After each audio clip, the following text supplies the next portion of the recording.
ఈ కార్యక్రమానికి ముఖ్య అతిథులుగా బీజేపీ రాష్ట్ర అధ్యక్షులు కేంద్ర మంత్రి G Kishan Reddy, Nizamabad urban MLA Dhanpal Suryanarayana, మాజీ ఎమ్మెల్యే చింతల రామచంద్రయ్య, బీజేపీ రాష్ట్ర కార్యదర్శి, జాతీయ పసుపు బోర్డు చైర్మన్ పల్లె గంగారెడ్డి, ఉపాధ్యాయ ఎమ్మెల్సీ అభ్యర్థి మల్కా కుమరయ్య, పట్టభద్రుల ఎమ్మెల్సీ అభ్యర్థి అంజురెడ్డి, జిల్లా అధ్యక్షులు దినేష్ కొలచారి, రాష్ట్ర కార్యవర్గ సభ్యులు వడ్డీ మోహన్ రెడ్డి, మేడపాటి ప్రకాష్ రెడ్డి తదితరులు హాజరయ్యారు. జిల్లా అధ్యక్షుడు దినేష్ కొలచారి గారు, అదేవిధంగా రాష్ట్ర కార్యదర్శి మరియు పసుపు బోర్డు అధ్యక్షుడు పల్లెంగారెడ్డి గారు, చింతల రామచంద్ర రెడ్డి గారు. భారతీయ జనతా పార్టీ ప్రభుత్వాలు పనిచేస్తుంది.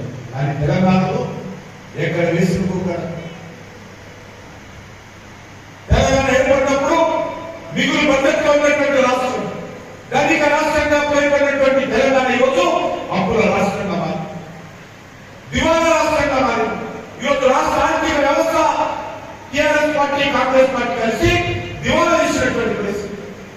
ఒకటే తెలిస్తే ప్రభుత్వ ఉద్యోగస్తులకు, ఉపాధ్యాయులకు జీతాలు ఇవ్వలేనటువంటి పరిస్థితి, అభివృద్ధి కార్యక్రమాలు చేపట్టలేనటువంటి పరిస్థితి, చిన్న చిన్న అభివృద్ధి కార్యక్రమాలు కూడా ఎక్కడ వేసిన పోయి అక్కడ మాటలు కోటలు దాటుతుంది తప్ప పనులు ఈరోజు మరి సెక్రటరీ దాటిన పరిస్థితి. అందుకే ఈ రాష్ట్రాన్ని మనం రక్షించుకోవాలి. ఒక మంచి రాష్ట్రాన్ని ఒక పద్ధతి ప్రకారం చేస్తే, అంకిత భావంతో చేస్తే ఈ రాష్ట్రము దేశంలో ఒక ఆదర్శమైనటువంటి రాష్ట్రంగా తీర్చిదిద్దవచ్చు.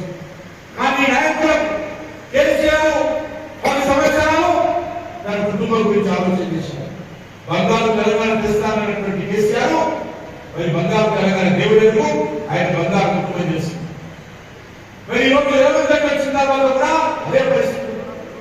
ఉదయం లేస్తే సాయంకాలం వరకు మరి రాహుల్ గాంధీ ఫోన్ ఎప్పుడు వస్తుందా, ఎప్పుడు ఢిల్లీకి వెళ్ళాలా, ఏ ప్రత్యేకత ఎదుర్కొన్నది తప్ప ఈ రాష్ట్ర అభివృద్ధి కార్యక్రమాల పట్ల రేవంత్ రెడ్డి పూర్తి అవగాహన లేదు. ఇచ్చినటువంటి హామీలు 6 గ్యారెంటీలు, 100 రోజుల్లో పూర్తి చేసినటువంటి 6 గ్యారెంటీలు మరి ఎక్కడ అమలు జరుగుతుంది? 6 గ్యారెంటీలు పెన్షన్ కూడా పెంచుతామని చెప్పారు.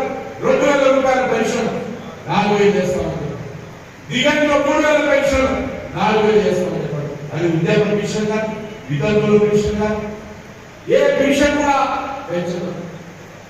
కాబట్టి ఈరోజు మనం చేస్తాం. ఈరోజు జరుగుతున్నది ఏంటంటే హైదరాబాద్ లో వ్యాపారం దెబ్బతింది, రియల్ ఎస్టేట్ రంగం దెబ్బతిన్నది. దేశంలోనే అత్యధికమైనటువంటి స్థాయిలో ఉన్నటువంటి రియల్ ఎస్టేట్ రంగము ఈరోజు కుప్పకూలిపోయింది. దానికి కాంగ్రెస్ పార్టీ ప్రధాన కారణం. కాంగ్రెస్ పార్టీ అవలంబిస్తున్నటువంటి తప్పుడు విధానాలు, బెదిరింపు విధానాలు. దీని నుంచి మనం తెలంగాణ రక్షించుకోవాలంటే ఇప్పుడు జరుగుతున్నటువంటి ఎన్నికలు తెలంగాణ ప్రజలకు 2వ అడుగు. గత పార్లమెంట్ ఎన్నికలు తెలంగాణ ప్రజలు 8 స్థానాల నుంచి భారతీయ జనతా పార్టీ 37% భారతీయ జనతా పార్టీ ఓటేసి భారతీయ జనతా పార్టీ మోడీ గారి నాయకత్వంలో ఆదరించడం జరిగింది.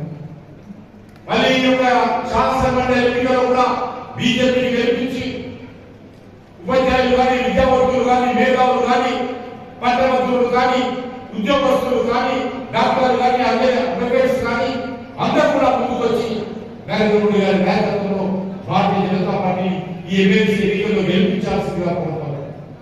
తప్పకుండా తెలంగాణ రాష్ట్ర అభివృద్ధికి నరేంద్ర మోడీ గారి నాయకత్వంలో కట్టుబడుతున్నాము, ఆ దిశలో ముందుకు వెళ్తామని చెప్పి మీ అందరూ కోరుకుంటూ ఈ 4 రోజుల పాటు మీకు తెలిసినటువంటి వారు, ఓటర్లుగా నమోదైనటువంటి వారు, అది పట్టభద్రులు కానీ, అది ఉపాధ్యాయులు కానీ, అది ఉద్యోగస్తులు కానీ, ఎవరైనా సరే వాళ్ళందరూ కూడా మీరు పేరుగా వ్యక్తిగతంగా మాట్లాడి వాళ్ళందరితో మొదటి ప్రాధాన్యత ఓటు బీజేపీ అభ్యర్థి అయినటువంటి కొమరయ్య గారికి, ఉపాధ్యాయ నియోజకవర్గం నుంచి అంజిరెడ్డి గారికి, గ్రాడ్యుయేట్స్ కాన్స్టిట్యూన్సీ నుంచి భారీ మెజార్టీతో మరి ఈ ప్రాంతం నుంచి గెలిపించాల్సిందిగా మీ అందరినీ కోరడం కోసమే ఈరోజు ఈ సమావేశం ఏర్పాటు చేయడం.